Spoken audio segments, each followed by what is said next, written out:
Assalamualaikum, halo teman-teman. Hari ini kita akan belajar mengenai kaidah bahasa Arab. Apa aja ya yang akan kita pelajari? Yuk kita simak. Oke teman-teman, inilah daftar materi yang akan kita pelajari hari ini. Yang pertama, man'ut. Yang kedua, idofah. Yang ketiga, fi'il mabni maklum. Yang keempat, fi'il mabni majhul. Dan yang lima, isim tafdil. Apa aja sih itu? Oke, yang pertama adalah na'at man'ut atau sifat dan yang disifati. Na'at kata sifat yang memberikan penjelasan tambahan kepada kata benda yang disebut man'ut atau kata yang disifati. Ciri-ciri man'ut yang pertama adalah na'at harus sesuai dengan man'ut dalam jenis mudzakkar laki-laki atau muannas perempuan, jumlah mufrad tunggal, musanna ganda atau jamak plural. Kemudian i'rab marfu, mansub atau majrur. Contohnya adalah ar-rijalul, laki-laki yang sholih. Ar-rijalul adalah man'ut, kata yang disifati, dan as-sholih na'at, yaitu kata sifat. Contoh yang selanjutnya adalah bintun jamilatun, seorang perempuan yang cantik. Bintun man'ut, kata yang disifati, dan jamilatun na'at atau kata sifat.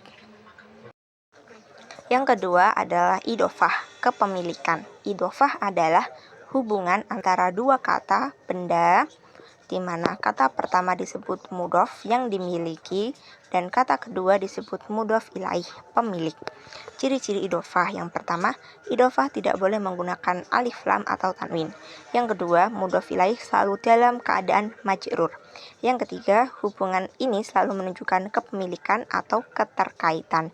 Contohnya adalah kitabun tholibi, buku siswa. Mudhofnya adalah kitabu, mudhof ilaihnya ada at-tholibi, kitabu yang dimiliki, dan at-tholibu berarti pemiliknya.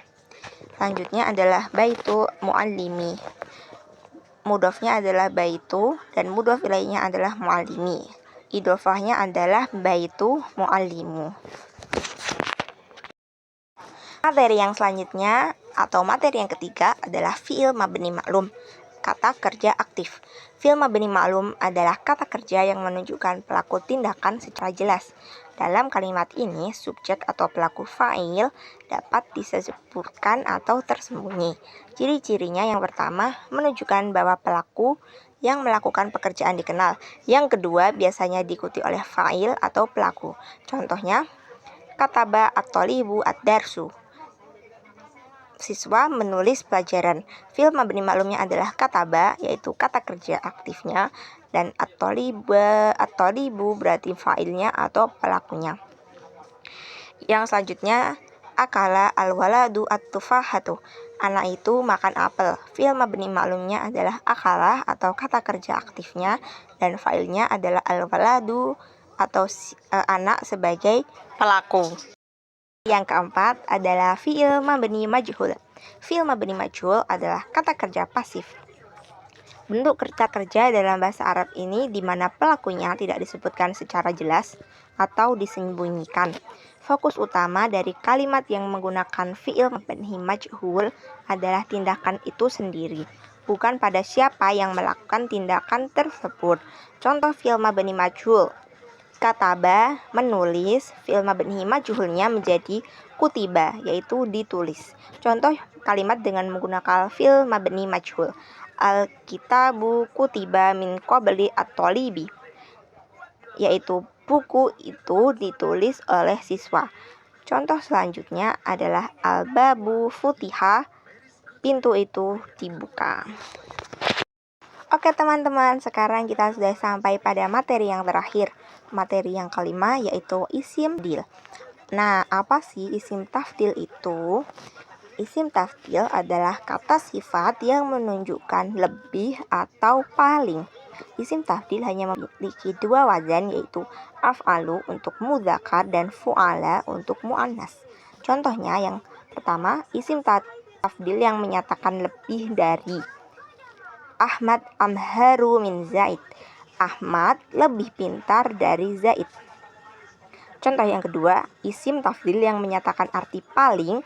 Isim tafdil diikuti jamak dan fi. Fatimah amharu at-talamidati fil madrasati, Fatimah adalah murid paling mahir di sekolah. Nah, teman-teman, setelah kita mempelajari 5 materi tadi, yuk kita simpulkan bersama. Yang pertama, naat man'ut, kata sifat. Naat yang merupakan kata benda dan man'ut yang harus sesuai dengan jenis, jumlah, dan i'rabnya. Atau man'ut itu yang berarti disifati. Contohnya adalah ar-rijalu sholih, laki-laki yang sholih. Yang kedua, idhofah atau hubungan kepemilikan antara mudhof yang dimiliki dan mudhof ilaih, yaitu pemiliknya, di mana mudhof harus selalu beri'rab majrur. Contohnya adalah kitabu at-thalibu, yaitu artinya buku siswa. Yang ketiga, fi'il mabni ma'lum, kata kerja aktif yang menunjukkan pelaku tindakan. Contohnya kataba at-thalibu, siswa menulis.